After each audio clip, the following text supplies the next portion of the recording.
బస్సులో లైంగిక వేధింపులు అంటూ ఓ మహిళ షేర్ చేసిన వీడియోతో దీపక్ అనే వ్యక్తి ప్రాణాలు తీసుకున్న ఘటనపై తీవ్ర దుమారం వ్యక్తమైంది. వీడియో తీసి సోషల్ మీడియాలో పెట్టిన మహిళ షంజితా ముస్తఫాను ఎట్టకేలకు అరెస్ట్ చేశారు. దీపక్ సూసైడ్ కేసును కేరళ రాష్ట్ర హ్యూమన్ రైట్స్ కమిషన్ సీరియస్గా తీసుకుంది. ఘటనపై విచారణ జరిపి వారం రోజుల్లోగా నివేదిక ఇవ్వాలని ఆదేశించింది.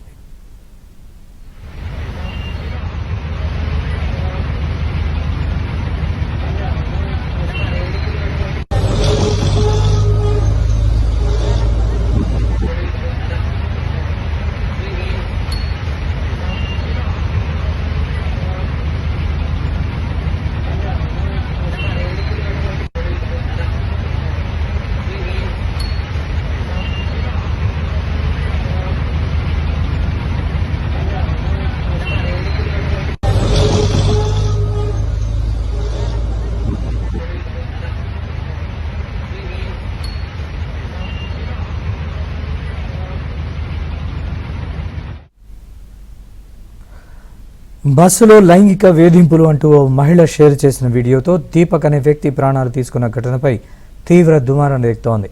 వీడియో తీసి సోషల్ మీడియాలో పెట్టిన మహిళ షంజితా ముస్తఫాను ఎట్టకేలకు అరెస్ట్ చేశారు. దీపక్ సూసైడ్ కేసును కేరళ రాష్ట్ర హ్యూమన్ రైట్స్ కమిషన్ సీరియస్గా తీసుకుంది. ఈ ఘటనపై విచారణ జరిపి వారం రోజుల్లోగా నివేదిక ఇవ్వాలని ఆదేశించింది.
బస్సులో లైంగిక వేధింపులు అంటూ ఓ మహిళ షేర్ చేసిన వీడియోతో దీపక్ అనే వ్యక్తి ప్రాణాలు తీసుకున్న ఘటనపై తీవ్ర దుమారం వ్యక్తమైంది.